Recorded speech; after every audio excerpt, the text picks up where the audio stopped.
over the next 2 years, it's a time when you're restructuring. Okay. It's very important for you to try to understand that Saturn is going through the sign of Aries, and Saturn is about structure. Okay. It's about discipline. As a rule, Aries is not a sign that likes it. It likes to have lots of good ideas and is good at it, but this idea of structure is not something that it enjoys. It feels confining. So there is a little bit of that feeling for you. But if you can stay within, if you've learned your lessons of discipline, that's what you're going to be tested on, and you can just find new ways of dealing with structure over the next 2 years. Okay, sounds hopeful. Yes, it is hopeful. I thank you. Okay, thank you for calling. 241-1310, the number to call. We're going to talk about the Holy Grail a couple of seconds away with Mary Michele at WVIP. Are you thinking of making a dramatic change in your home? Beauty, elegance, and simple efficiency to any of your rooms? There's a simple solution, and you'll find it at Champion Tile. Here in the neighborhood, conveniently located across from the post office in downtown Bedford Hills.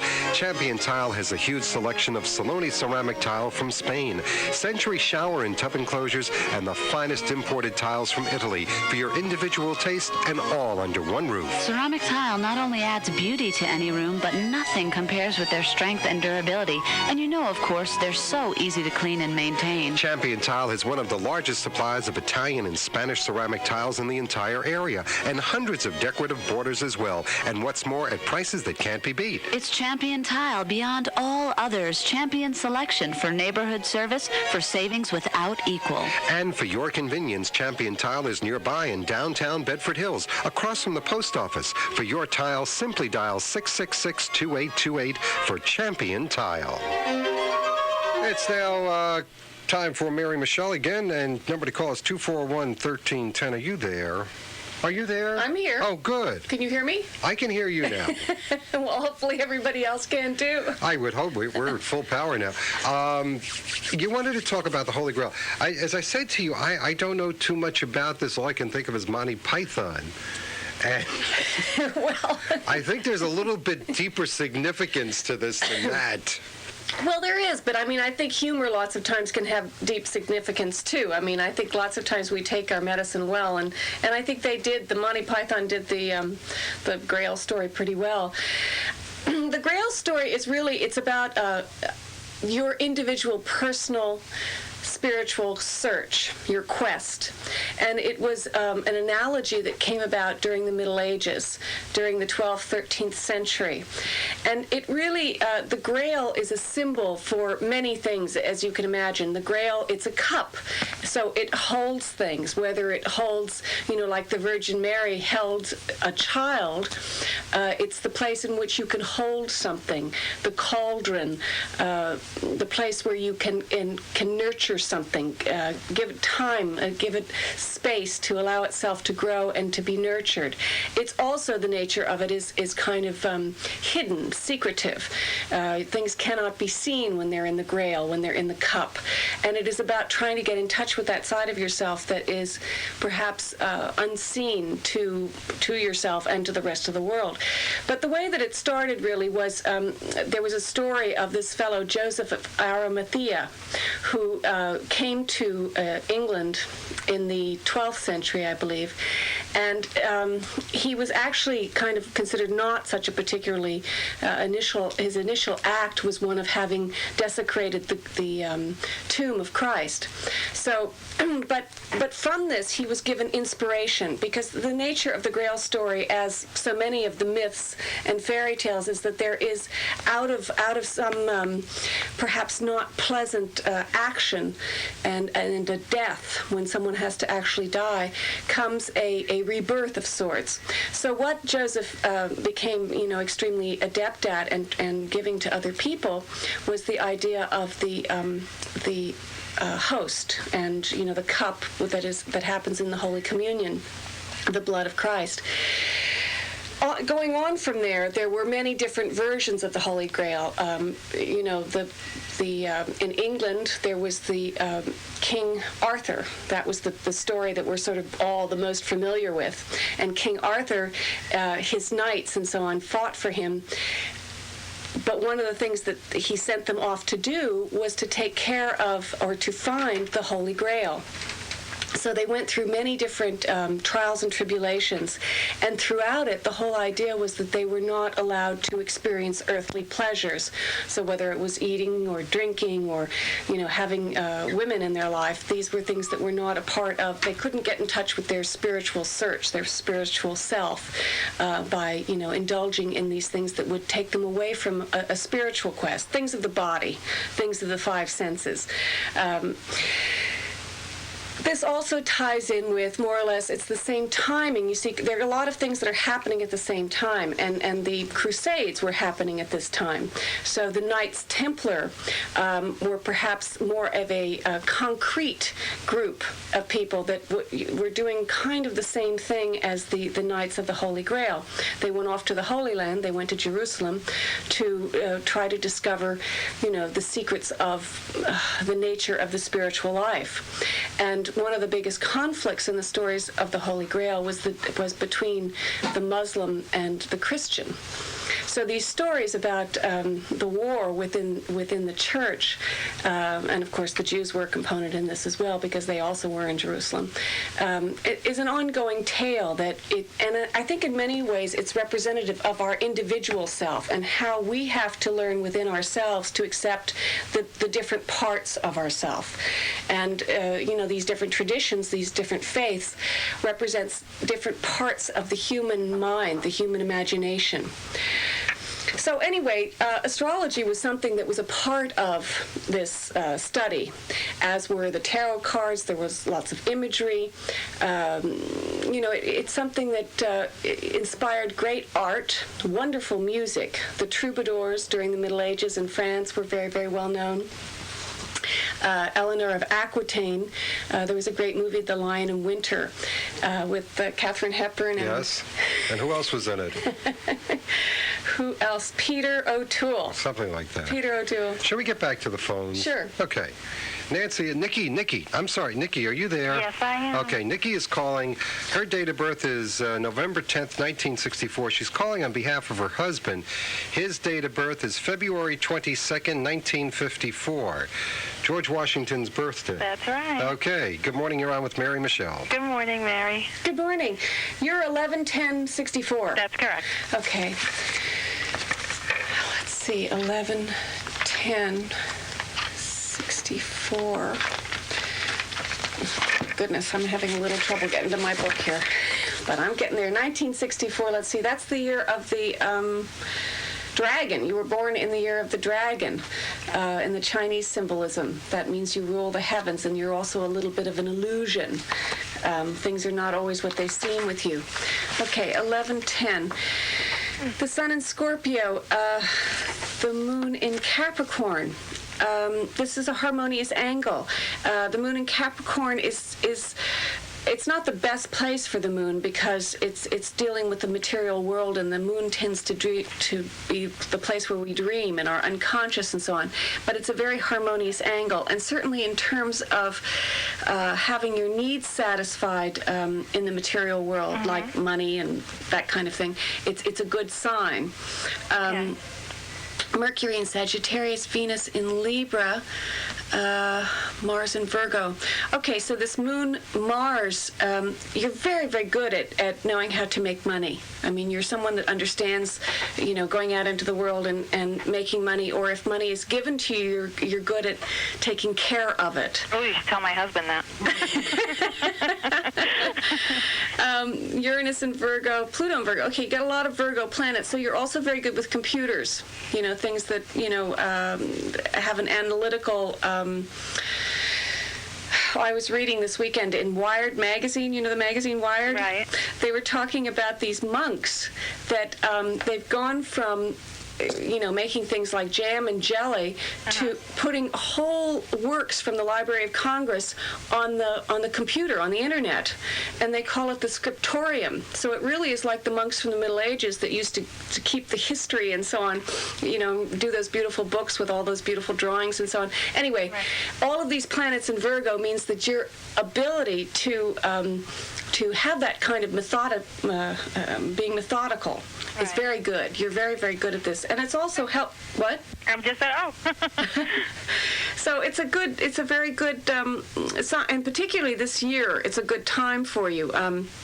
With Jupiter in Capricorn, it's conjunct the moon, so that's about expansion. The only thing you have to be careful of is weight. Overindulging, expanding too much. Moon Jupiter is definitely about perhaps wanting to eat in the middle of the night kind of thing. Okay. Venus in Libra. This is the only area that is going to be having a little bit of difficulty in terms of your Libra is the sign of diplomacy, and in partnerships and stuff, you're being tested more than you would like, perhaps. So in your partnerships, just remember to remember yourself. Right. Okay. What about her husband? I'm sitting here, 22254. Okay. How does this relate to him? This is not her opposite sign, I don't believe. No, he's a water sign also. Yes. 22254. Okay. He actually is a Pisces. Mm-hmm. And he has the moon in Scorpio. Okay, so it's kind of like his moon supports your sun. In traditional astrology, we say that it's usually the other way around. Okay.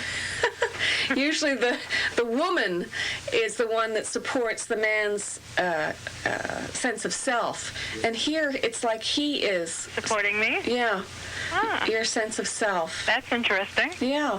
But, of course, it's very compatible. Water, Pisces and Scorpio, all the water, it's a very compatible thing. It's not been a particularly good time for him. He's got a lot of planets in Pisces here. Mercury, Venus. It shifted in April. Things got a little better for him in April. So if he was feeling and is still feeling, perhaps... Oh, so that explains my in-laws, huh? Well, was there a shift in April? I'm sorry? Was there a shift in April? There's a shift every day with them. Yeah. Well, he should be more adept at handling them now than he has been.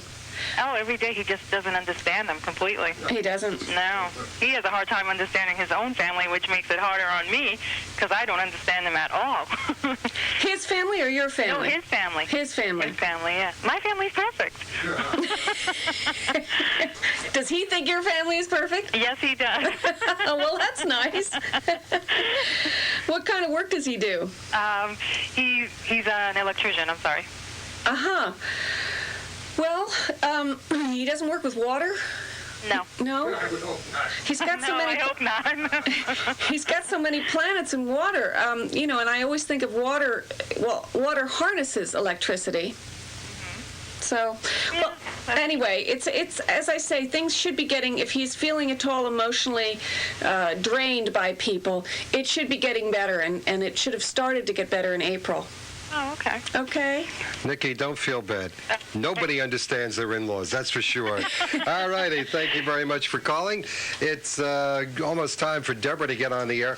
We're going to be talking to Deborah just about a minute away. We'll be back with Mary Michele, 241-1310, the number to call.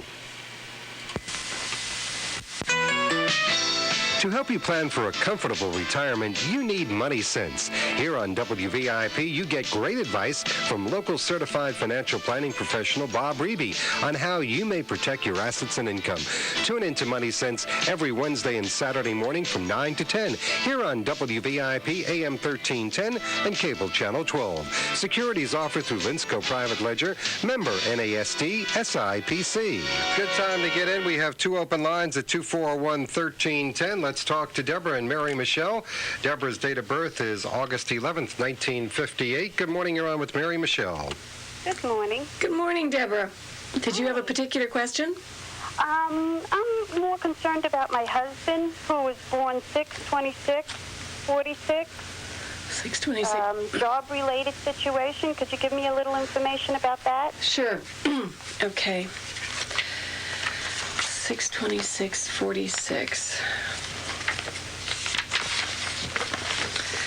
Okay.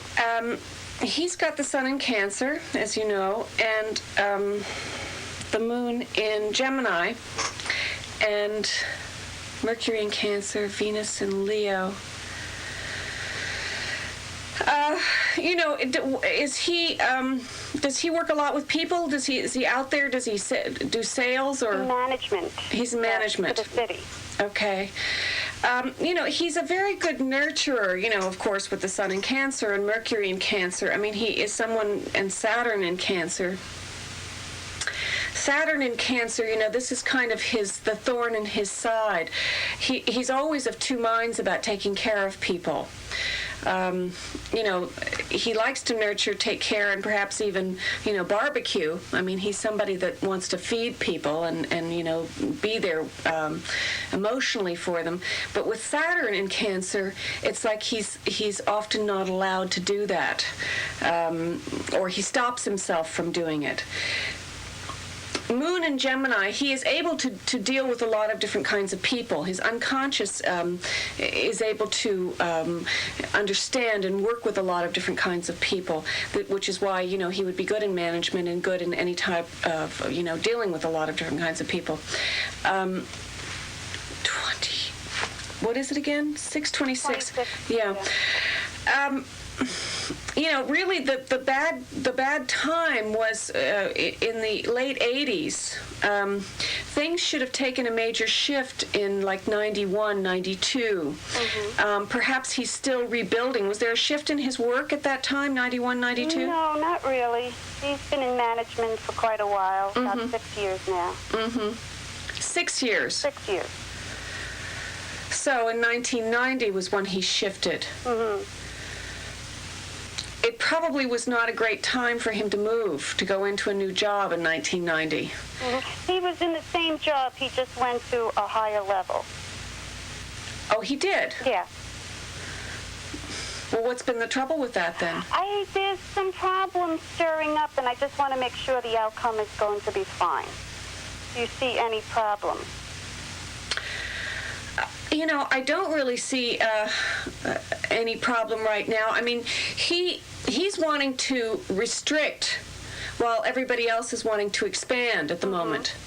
And I think that there's going to be some back and forth about that, and he's going to perhaps have to go with the flow in terms of the expansion. Very hard for a Cancer. Right. Very hard. But he's going to have to do that, and I think if he can manage to do that, it should turn around for him, and he'll have a very clear picture in October. Okay. That's okay? Wonderful. Mm-hmm. All right. Okay. Thanks for calling. Okay, 241-1310, the number to call, 241-1310. What were you saying about us Cancers? What? My ears picked up somewhere along the middle of this. Well, Mike, I think, right now with this Jupiter in Capricorn, and Saturn's about to go retrograde on Thursday. So, all of this idea of structure, which is what Saturn is about, and in terms of Cancer and their abilities to go with the flow of this restriction and constriction that's going to happen and is going to be happening through until around the 1st of October, it's just going to feel for Cancers like they have to, they may not want to expand the way that people are going to be calling on them to do. They're going to want to stay in their niche. So it's not a particularly easy... I haven't heard an easy time for us Cancers in months now. Oh, Mike. No, I'm sitting here and you got to be careful of this, you got to be careful of that. I mean, this is, and this is our time of the year, isn't it?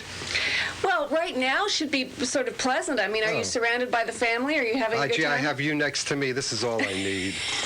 Okay, Mike. No, they're far flung. They really are now. That's the whole thing.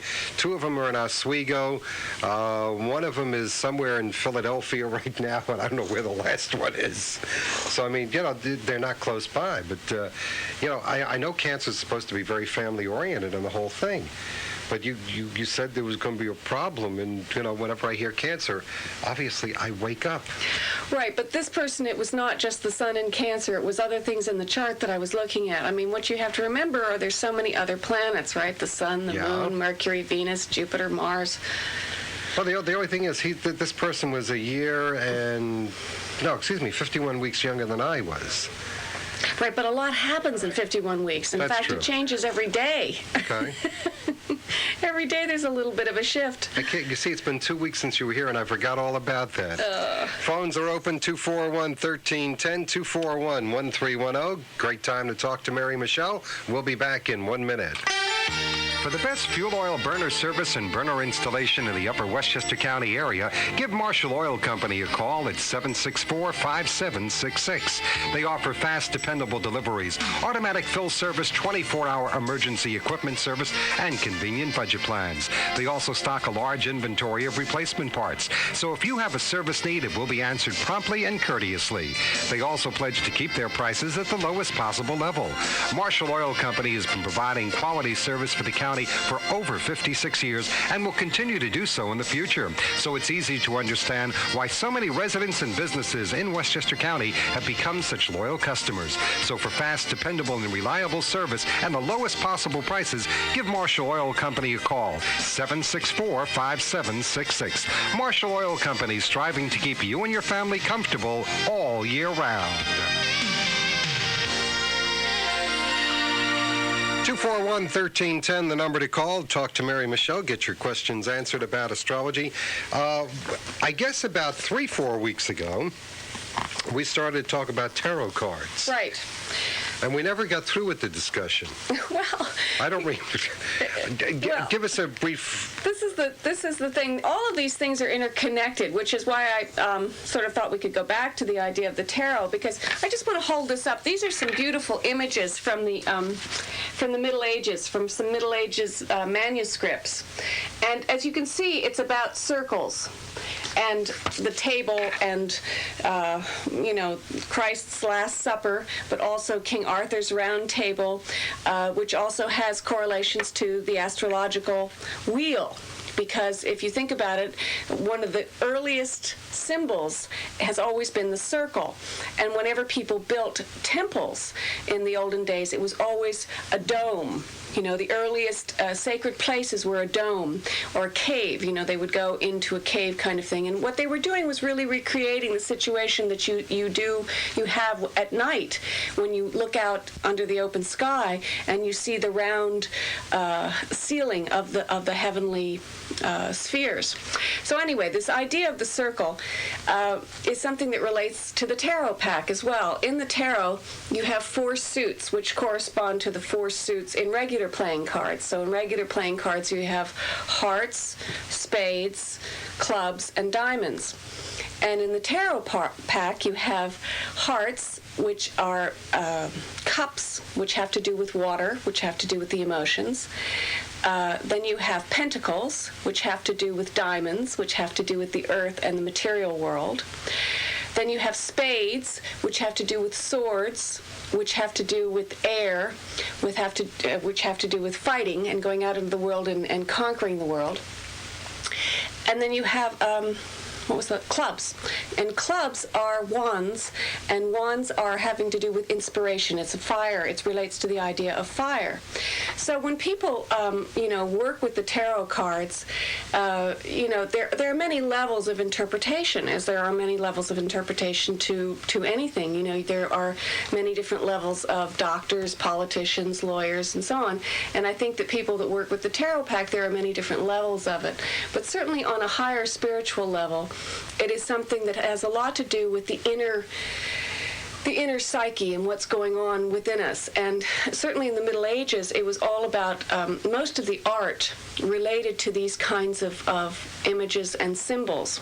And, I think today, certainly with public television and things like Joseph Campbell and some of the other series on A&E and ancient mysteries and that kind of thing, they're going back and trying to bring to people the understanding that these kinds of things are very important on an ongoing level. In other words, we can't just forget about our inner life, our spiritual life, our meditative life. And one of the ways that we get in touch with that is by having symbols And, we go off and contemplate either great art, or we go off into nature and realize that in nature there is great art.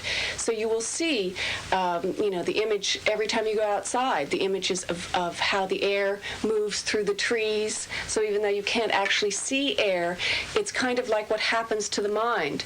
And if you've ever tried to meditate, if you've ever tried to sit still and really calm the mind, it's a very, very difficult thing to do. The mind moves so quick, and it's really like air, and you can't catch it. It's so fast. It moves really, really fast, and it's hard to get a hold of. That's the element of air, and that's something that you see in nature and you experience in your own psyche, within your own self. Water, on the other hand, is something, again, that you can see and that you deal with every day. You take a shower, you drink it, you may go out in the rain in it, but water, the human body is made up of 98% water, and water is about our emotions, and really our moods, more often than not, are the things that control the way we react to things and to life. And I think, depression is something that is very much a part of, the mood and how we work with moods. So the water element. The next element is earth. And earth, of course, is very, very tangible. So when you go out into the world and you see trees or the road underneath you, or if you're going out into the garden and you're going to put your fingers in the earth. But it's a component not just of you putting the fingers in the earth, but also the fact that it's your fingers.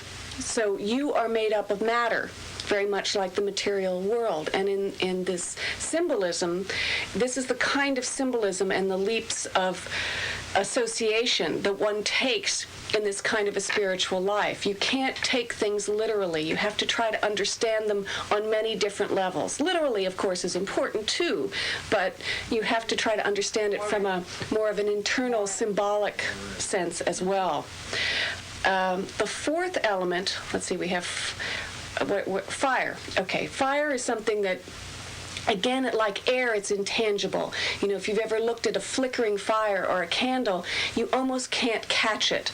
But there's something absolutely intriguing and fascinating about it. Last night, as I was, going to sleep, somehow there were some lightning bugs that got into my room. And I'd never experienced that before, to have them in my room. I remember as a child going outside and wanting to catch them. But, to have them going all around me as I was lying there in bed was really I sort of wondered what this was trying to help me to see. In other words, these kinds of things, when they happen to you, I think you might not actually get a logical answer, but you, just by very nature of asking the question of yourself, why is the lightning bug in my room? What kind of inspiration am I supposed to get from this? And fire is about inspiration. It's very sudden, it's beautiful, it's violent, but it's also what creates energy. And energy is very necessary. Mike's shaking his head. I got caught on the water because I find that when I am upset and I need to think, there's an old saying, you can kind of transport your mind to another place, and it's always the same spot. It's always the North Beach at Cape Cod in Chatham. And it's just, one of those sights that you are so calm. You hear the seagulls and the kids laughing and the whole thing.